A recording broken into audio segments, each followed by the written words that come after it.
All right, so this is how my board looks. You'll see the blue overlay with the red highlights on the 20. Once your board has been calibrated, it highlights the 20 and shows you what it thinks your board looks like. If you hit this flip button, so ideally your board should always kind of look like this perspective. If it's upside down, or if your camera is upside down, you can hit flip, but the calibration should follow it. So regardless of whether it is having this view or if you flip it, it's just trying to flip the perspective of what you see. And I know that didn't line up there, or it's a little bit of a lag. I am VPNing a couple of times just to get back to my home. Performance-wise, yours should probably do these things a little bit quicker.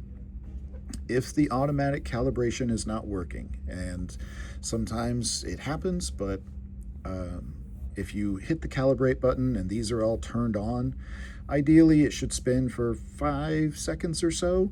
You'll get the overlay where it detected the board on each of these. It shows where the 20 is relative on each camera. Boom, you're ready to start throwing.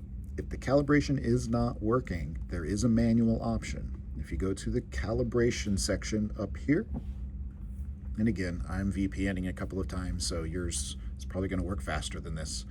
But you'll see these dots, and once the camera actually starts showing here, this is saying the intersection between 6 and 10, 3 and 19, 11 and 14, 20 and 1. If I go to cam 2, maybe if I force it to refresh, there it is. So here it's highlighting where between the 6 and 10 it thinks that is. If you were to click that, it zooms in. If you move your mouse, it moves 1 pixel at a time. Same thing for any of these. You can click that and set those. If the auto calibration did not work, these little yellow circles, they might just be off in the corner somewhere. Click them and then drag them where they belong.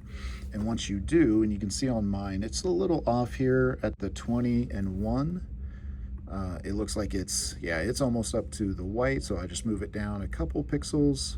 Once I've done that, you won't see it over here until you hit save, and then it should realign. Maybe I didn't bring it down far enough, or maybe the 6 and 10 is actually what is making that be a little bit off. Hit save, and then the overlay should line up with your wires there. So I might have just overcorrected on the 20 and 1. Yeah. So just move it right where that intersection is on the outer part of your double circle.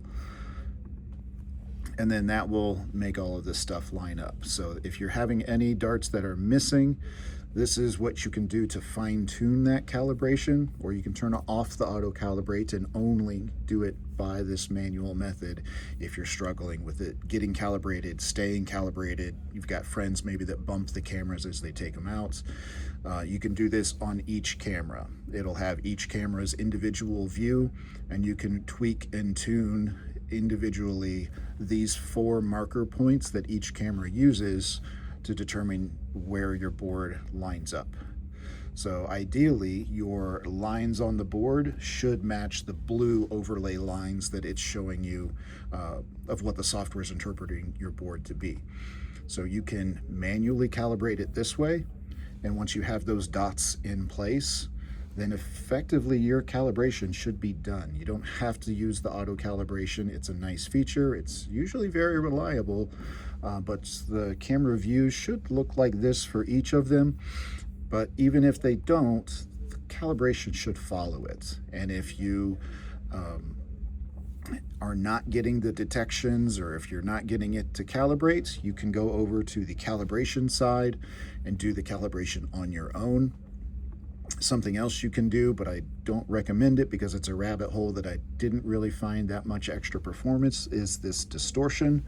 If you do that, you literally have to print off an 8.5 by 11 checkerboard piece of paper, a pattern to say, hey, this is what this camera sees. And it's a very elaborate process that I didn't experience a whole lot of improvement on accuracy by going through the manual distortion calibration. So I would avoid that.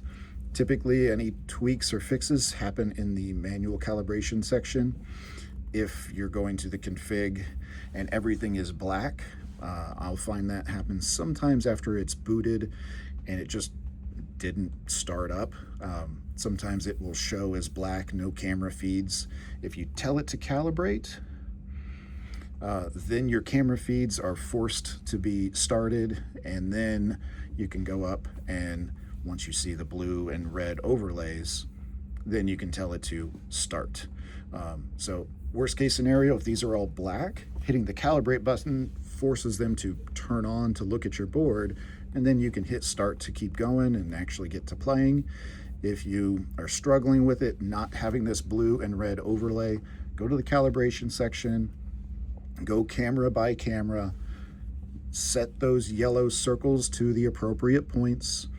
Now, I would say if you're having to manually calibrate it this way, make sure you're not shooting yourself in the foot, because over here on the config page, there are some sections that say to calibrate on camera change and calibrate on startup.